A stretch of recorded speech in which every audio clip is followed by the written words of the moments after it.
33, free children, and traveling the world. My name is Henok Mikiele.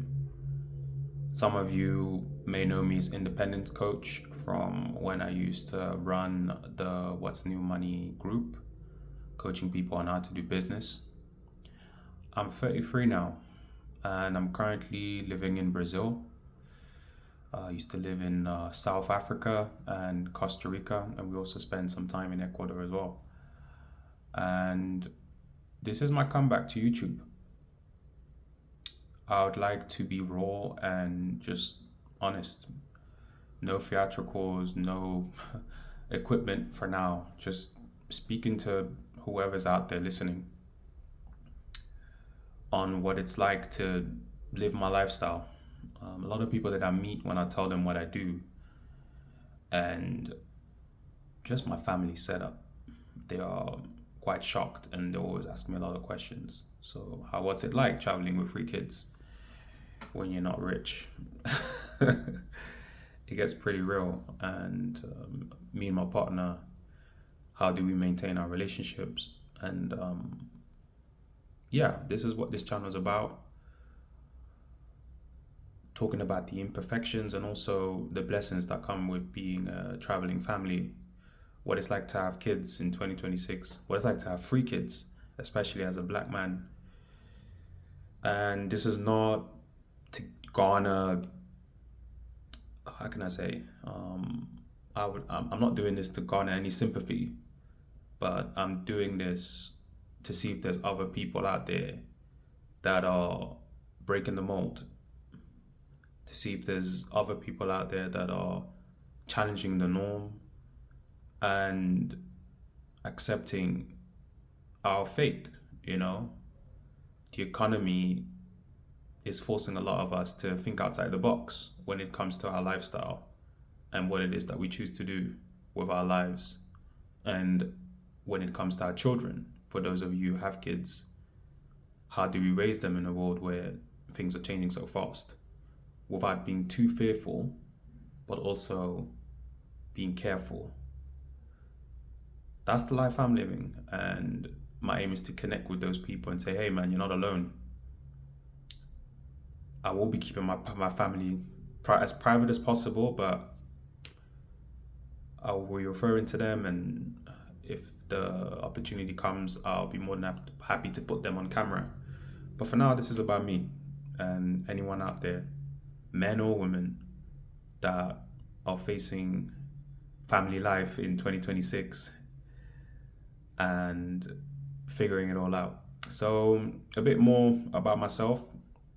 Right now, I'm in Sao Paulo. I'm staying in a very beautiful space. Maybe another time I'll show you where I'm actually staying. And our roots right now are in Bahia. For those of you that haven't visited Brazil, Bahia is has the largest Afro diasporan community outside of Africa. So it has the most African people outside of Africa. That's where our roots are, in an area called Chapada Diamantina. It's a mountain region that used to be a diamond mine, and that's where we stay. But I'm currently traveling because we're moving to the Sao Paulo state, which is where the financial capital of Brazil is. Sao Paulo, the biggest city in South America. We're moving to the interior region, the countryside of Sao Paulo, about 2 to 2.5 hours into the Mata Atlantica, the Atlantic forest, the cousin of the Amazon forest. Beautiful forest. We're moving into there with the family. And it's not too far from Sao Paulo. So I'm currently in the capital doing some exploration and preparing for our move. And it's not the first move we've done. I think in the past 3 years, we've moved about 4 or 5 times, probably more. Probably more than that. I'd say probably even 6 or 7, but I just can't remember top of my head.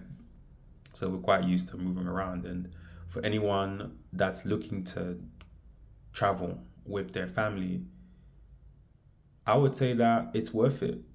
The moving isn't easy, but it's worth the effort, because what ends up happening is you start to see the world from a different perspective. And I know that's very cliche to say, but I mean it more in terms of you start to see the world as your home. Like nowadays, I don't look at the world as like, oh, this is that country, that's that country, that's that country.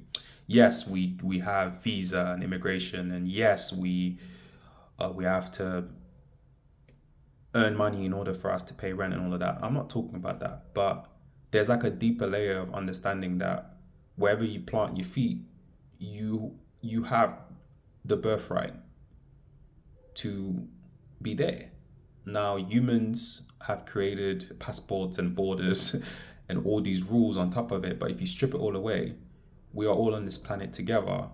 Whether you believe it's a globe or flat, that's a conversation for another day. But we're all on this planet Earth together, and nobody has more of a right to be somewhere than the other.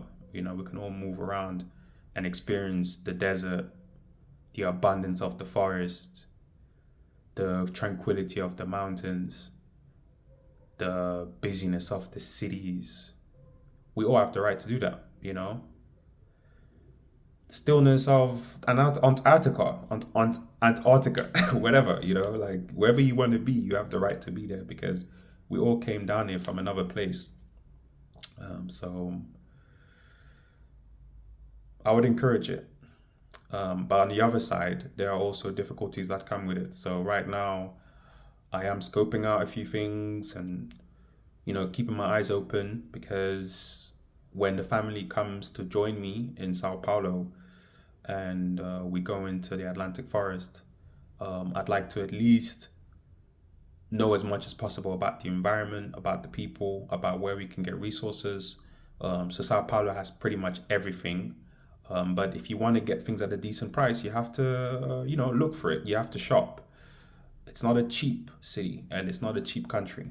Brazil is not the cheapest country I've been in. Costa Rica is definitely more on the upper end because we've lived in Costa Rica for a long time. Those who know Costa Rica know how expensive it can get if you want to live a certain lifestyle. But Brazil would kind of be in between Costa Rica and let's say like your Thailand. You know, it's like I wouldn't even say right in between. I'd say it's more towards Costa Rica than Thailand.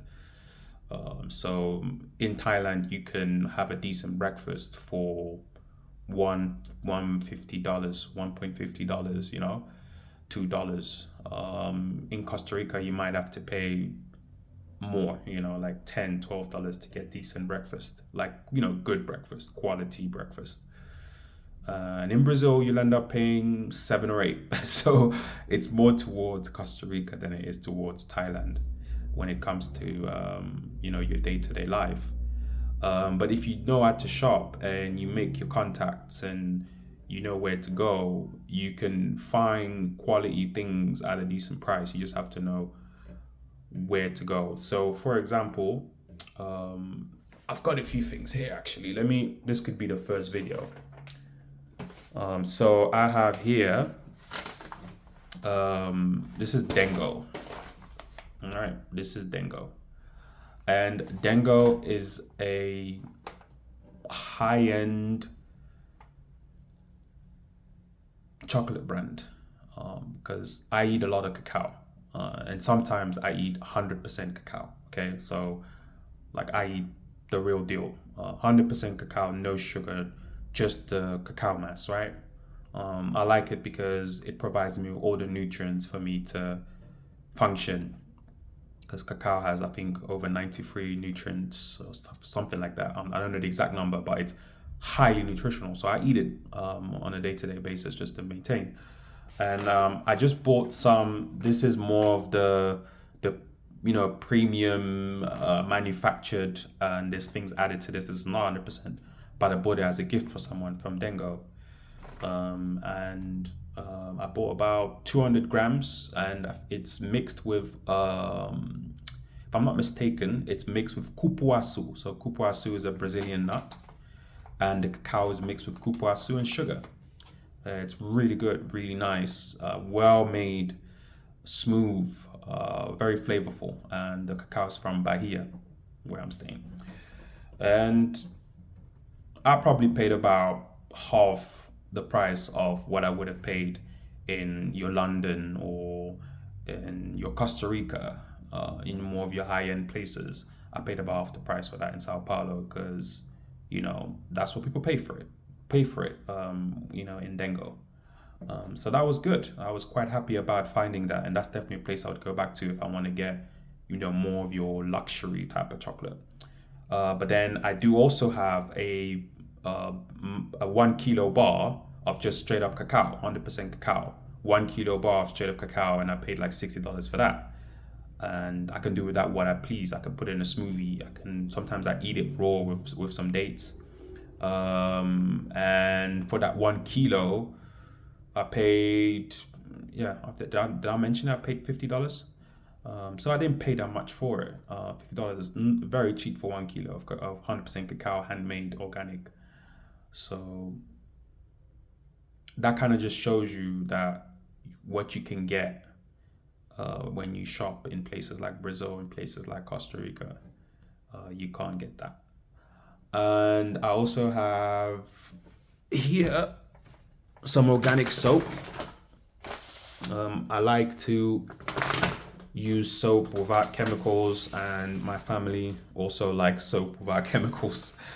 Um, Sometimes the kids, they use any soap, right? I'm not gonna say that I'm always giving them the most quality high end soap, but this is veg soap, all organic soap. Again, organic ingredients from Brazil.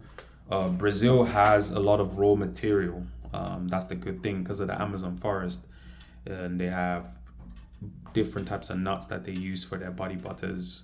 Muru muru is one that I really like. Cupuaçu, the one that's blended with the cacao, is also used as a body butter. And I'm not going to mention the prices of these because I actually don't remember. But what I can say is that from traveling the world, I know that I didn't really pay a lot because I know what's in it.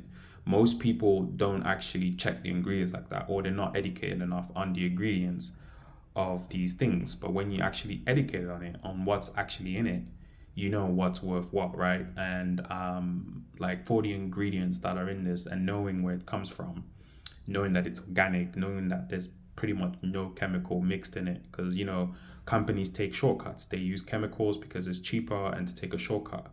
But to find companies that don't use any shortcuts and that give you the real deal for decent price is not easy. So yeah, that's another one. And yeah, I've got some other things, but I guess that's enough for now. So this video is obviously not structured, but in the future I'm gonna structure the videos more and kind of be a bit more on it in terms of what I post. So yeah, thank you.